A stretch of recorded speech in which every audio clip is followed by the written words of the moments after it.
Hello viewers, কেমন আছো তোমরা সবাই? আজকের এই ভিডিওটা আমার কাছে অত্যন্ত স্পেশাল, কারণ আমি তোমাদের সবার রিকোয়েস্টে নিয়ে এসেছি আমি প্রত্যেকটা সাবজেক্ট কিভাবে পড়ি। যাই হোক, ইন্ট্রো বড় না করে চলো তাড়াতাড়ি চলে যাই মেইন ভিডিওতে। সো প্রথমেই আমি আমাদের সবগুলো সাবজেক্টকে 5টা ক্যাটাগরিতে ভাগ করেছি। সো ফার্স্ট ক্যাটাগরি হচ্ছে ল্যাঙ্গুয়েজ, যার মধ্যে আছে Bangla first paper, second paper, আর English first paper, second paper, আর সাথে সহপাঠ। সেকেন্ড ক্যাটাগরি হলো ম্যাথ, যেখানে আছে জেনারেল ম্যাথ, হায়ার ম্যাথ আর ফিজিক্স। থার্ড ক্যাটাগরিতে আছে বায়োলজি আর কেমিস্ট্রি।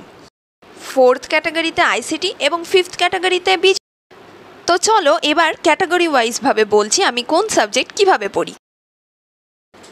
সো ফার্স্টেই বলছি ক্যাটাগরি নাম্বার 1, অর্থাৎ ল্যাঙ্গুয়েজ ক্যাটাগরি নিয়ে, যেখানে আছে বাংলা এবং ইংলিশ।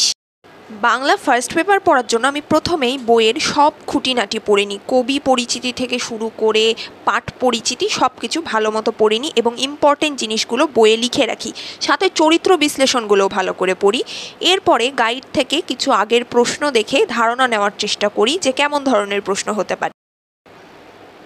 বাংলা সেকেন্ড পেপারের ক্ষেত্রেও আমি সবার আগে বইটা ভালো মতো পড়ে নিই এবং কিছু এক্সট্রা ইনফরমেশান যেগুলো লাগতে পারে পরীক্ষাতে সেগুলো বইয়েই লিখে রাখি এবং এরপর গাইড থেকে এমসিকিউ সলভ।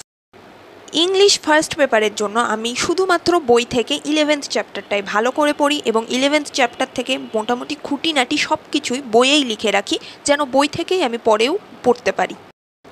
এছাড়াও একদিন পরপর চেষ্টা করি একটা করে মডেল টেস্ট সলভ করার। ইংলিশ সেকেন্ড পেপারেও তাই একদিন পরপর চেষ্টা করি একটা করে মডেল টেস্ট সলভ করার। এরপর আসছি সেকেন্ড ক্যাটাগরিতে, যেখানে আছে জেনারেল ম্যাথ, হায়ার ম্যাথ এবং ফিজিক্স। হায়ার ম্যাথের ক্ষেত্রে আমি প্রথমেই বইয়ে যতগুলো উদাহরণ, যতগুলো অনুশীলনীতে যা যা অঙ্ক আছে সবগুলো করার চেষ্টা করি।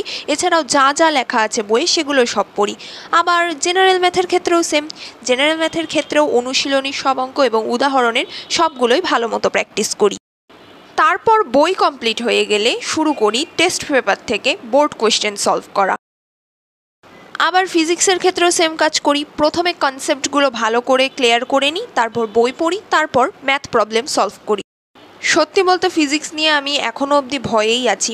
অনেক জায়গাতে অনেক রকমই টিপস দেখি যে অনেক ভিজুয়ালস প্র্যাকটিস করতে হবে, কনসেপ্ট ভালো মতো বুঝতে হবে।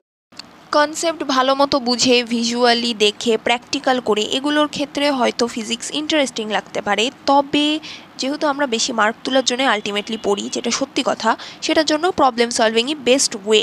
আর সবসময় যদি আমরা কনসেপ্টেই ফোকাস করতে থাকি, প্র্যাকটিক্যাল করতে থাকি, তাহলে এই মিমটার মতো অবস্থা হওয়া ছাড়া আর কিচ্ছুই হবে না।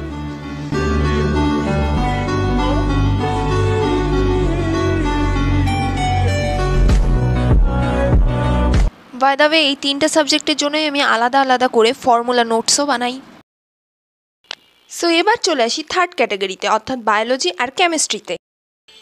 বায়োলজির ক্ষেত্রে আমি বইটাই বেশি ফোকাস করি, বইয়ের ইম্পর্টেন্ট লাইনগুলো সুন্দর মতো দাগিয়ে রাখি। এছাড়াও কিছু ইনফরমেশান যেগুলো জরুরি মনে হয় সেগুলো স্টিকি নোটসে লিখে বইয়েই পেস্ট করে রাখি। আর বই পড়া শেষ হলেই গাইড বের করে যেগুলো ইম্পর্টেন্ট টপিক সেগুলো গাইড থেকে অ্যানালাইসিস করার চেষ্টা করি। বাই দ্য ওয়ে, বায়োলজির ক্ষেত্রে আমার এরকম বক্স ডায়াগ্রামস করে পড়তে অনেক বেশি ভালো লাগে। কেমিস্ট্রির ক্ষেত্রেও বায়োলজির মতো ঠিক সেম কাজটাই করি, প্রত্যেকটা চ্যাপ্টার বই থেকেই পড়ি, তারপর গাইড থেকে ইম্পর্টেন্ট টপিকগুলো অ্যানালাইসিস করে ফেলি। বাই দ্য ওয়ে, কেমিস্ট্রি বইয়ের 6th চ্যাপ্টারের মোটামুটি ম্যাথগুলো প্র্যাকটিস করি, এছাড়াও কিছু শর্টকাট লিখে রাখি এবং এভাবে নোটও করে রাখি। আর 11th চ্যাপ্টারের জন্য মোটামুটি অ্যালকিন যতগুলো আছে সবগুলোর বিক্রিয়া, প্রস্তুতি এগুলো লিখে লিখে প্র্যাকটিস করি। এবার বলছি আইসিটি নিয়ে। আইসিটির ক্ষেত্রে আমি ইউটিউব থেকে একটা 1 শট ক্লাস করি, তারপর বই পড়ে নিই এবং কিছু শর্টকাটগুলো যেগুলো এমসিকিউয়ে আসতে পারে সেগুলো স্টিকি নোটসে লিখে বইয়েই পেস্ট করে রাখি। এবার বই পড়া শেষ হলে গাইড থেকে এমসিকিউ সলভ করি। বিজিএসের ক্ষেত্রেও আমি বইটাই ভালো মতো পড়ি এবং কিছু কমপ্লিকেটেড চ্যাপ্টার যেমন 3, 10 আর 11 এগুলোর জন্য আলাদা করে খাতায় নোটও করেছি। বই পড়া শেষ হলে তারপর গাইড থেকে বোর্ড কোয়েশ্চেনগুলো দেখে নিই। গাইড থেকে প্রশ্ন দেখলেও গাইডে যেসব উত্তর দেওয়া থাকে সেইগুলো উত্তর কিন্তু একদমই পড়ি না, বরং বই থেকে সেই প্রশ্নের উত্তর খুঁজে বই থেকেই সেগুলো পড়ি। নিশ্চয় এখন ভাবছো আমি তো সব সাবজেক্টের কথা বললাম, তাহলে ধর্ম কোথায় গেল? আসলে ধর্ম আছে হলো আইসিটি আর বিজিএস এর মাঝখানে। কারণ ধর্মের পরীক্ষা তো হয় বিজিএস এর মতো, কিন্তু আমরা ওটাতে এফার্ট দিই আইসিটির মতো। যাই হোক, তোমরা কিন্তু আমাকে অবশ্যই কমেন্ট সেকশনে জানিয়ে দাও যে তোমরা প্রত্যেকটা সাবজেক্ট কিভাবে পড়ো। আর এই ভিডিওটা রাখছি এই পর্যন্তই। নেক্সট ভিডিওতে দেখা হচ্ছে আরেকবার। So bye guys.